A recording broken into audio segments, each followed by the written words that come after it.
Well, Dr. Sara Bazoobandi is an analyst of Middle Eastern and North African affairs at the research group Chatham House and joins us now from central London. Thanks very much indeed for joining us, Dr. Sara Bazoobandi. First of all, the big picture. Finally, I suppose the contagion has spread and Turkey has now been drawn into this conflict, which of course is growing. Yes, that's true. Since the crisis in Syria began, Turkey has prioritized the removal of the Assad regime over fighting various groups inside Syria, which for that, the government of Turkey has been heavily criticized by the international community and various regional players.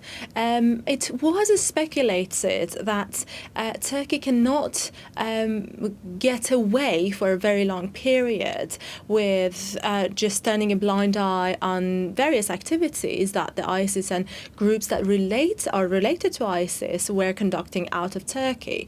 And now the spillover effect is becoming quite serious. And of course, as the report was mentioned, the Kurdish minority was always a bigger threat as far as the Turkish government was concerned for them.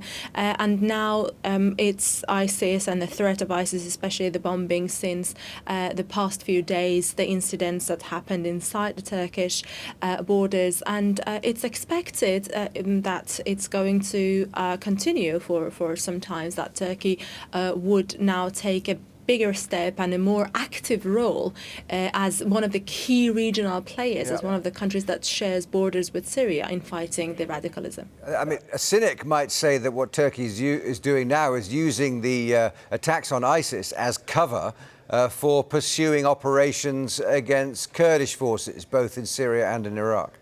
It's very difficult to judge that. One needs to be humble in passing these kind of judgments. But of course, the threat of the Kurdish community is a very long-lasting one. For decades, there's been unrest and there's been various clashes and various attacks on either side over each other.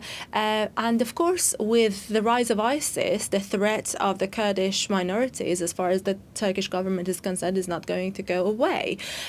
Whether it's just a cover or not is a very difficult question to answer, but at the same time, one needs to keep in mind that the attacks on the Kurdish minorities are not going to be stopped completely because there is a bigger threat.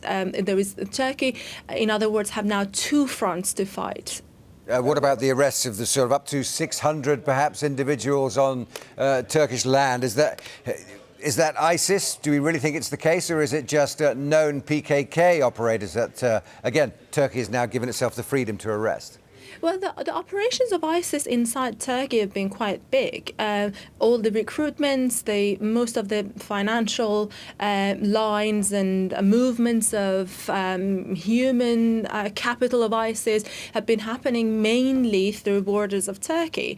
So there is a major operation of ISIS being run out of within Turkish borders. But of course, the threat of Kurdish minority is going to remain a consideration for the Turkish government, and perhaps it's one of the situations that the Turkish government does not want to risk of prioritizing one of these groups over the other, and keeping an eye on both of them in order to make sure that there is not going to be a similar attack by a different group.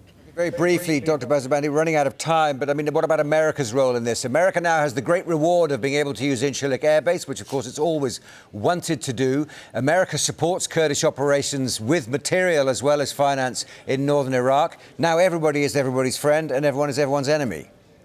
That's correct. Incirlik has been an air base in Turkey that the American forces used it in the past, in the 90s, in war against Iraq, after that in war against Afghanistan. And it's important, it's a known area for the American forces.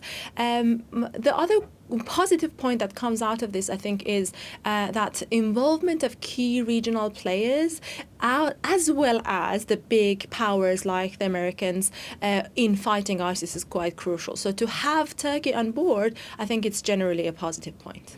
Dr. Bazoobandi, thanks very much indeed for joining us this evening here on Sky News.